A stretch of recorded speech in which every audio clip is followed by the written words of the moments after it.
Are there any private member Mr. Acting statements? Speaker. I call my colleague and friend, the member for Kiama. Well, thank you, Mr. Acting Speaker, and it's wonderful to see you in the chair tonight. It's also wonderful to see both the Parliamentary Secretary for Transport and his Minister here for this particular speech on the reopening of the Penwood Railway. And I have no doubt that as I detail the reopening, they will both learn a thing or two about how to run a railway. On Sunday, the 4th of August, I was extremely pleased to attend the official reopening of Penwood Miniature Railway in Jasper's Rush. Les Irwin purchased his original property in Berry 18 years ago, and it was originally opened in the year 2000. It continued into 2011 without incident or interruption on the first Sunday of every month. In August 2011, Shoalhaven City Council issued a stop order claiming that the entry was unsafe. Following a community-led campaign, the council came forward with a suggestion that they would provide the use of a piece of land parallel to the Princess Highway to provide safe entry with a clear sight view of 250 metres each way, which is the RMS requirement with a 100 km/h road. There was also an issue relating to the right-of-way, and I commend the neighbours for being so compliant and assisting.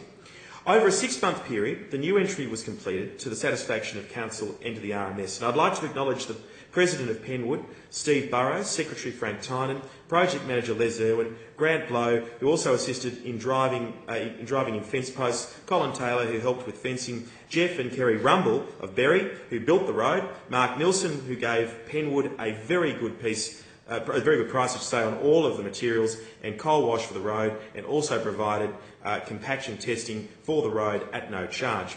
John Smith, who tarred the entry at the reduced price, Dave Rumble, who lent his heavy machinery, including excavator, to Jeff Rumble to do the job.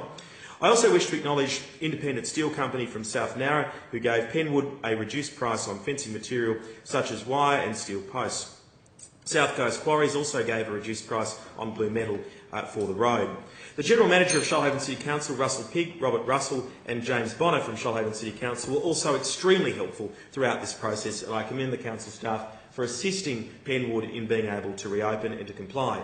I would also like to thank my colleagues in the other place, the Honourable Paul Green MLC, former Mayor of the Shoalhaven City Council, Councillor Greg Watson, and of course my good friend Councillor Andrew Guile, who also attended the official reopening on the day.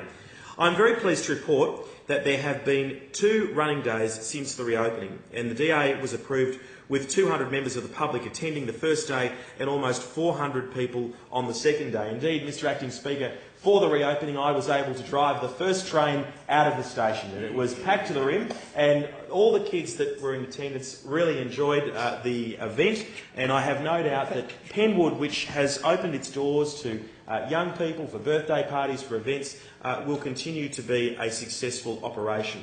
But of course, Les Irwin, who put this whole particular operation together, needs to be commended. Les has spent thousands of hours working on his miniature railways, his model trains, to make sure that not only he could pursue his hobby, which has become somewhat of an obsession for those that have seen the track and have seen the layout, but also that members of the public could enjoy this facility to all. And I'd like to take this opportunity to extend an invitation to the Minister for Transport to come and to not only ride one of the trains but to run one of the trains and also inspect the first-class job that Les and his team are doing. It really is a remarkable facility. We're very lucky in the South Coast, Mr Acting Speaker, to have a number of rail enthusiasts, of which I'm one, and I always enjoy visiting Penwood as well as the Albion Park Light Rail Museum, which also, under Brad Johns, has an enormous array of memorabilia and also a functioning light railway system as well too. Both of these facilities are a great credit to their operators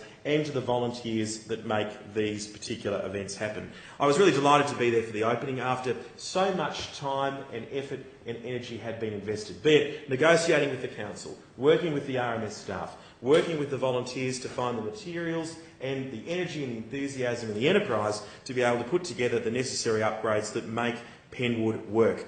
This is a great achievement for a local community that could have lost a facility which Les and his team had spent thousands of hours ensuring could be there for the community. I look forward to Penwood continuing to operate, continuing to be an example to everyone, including State Rail, long into the future. I thank the member for Kiama, aka Fat Controller.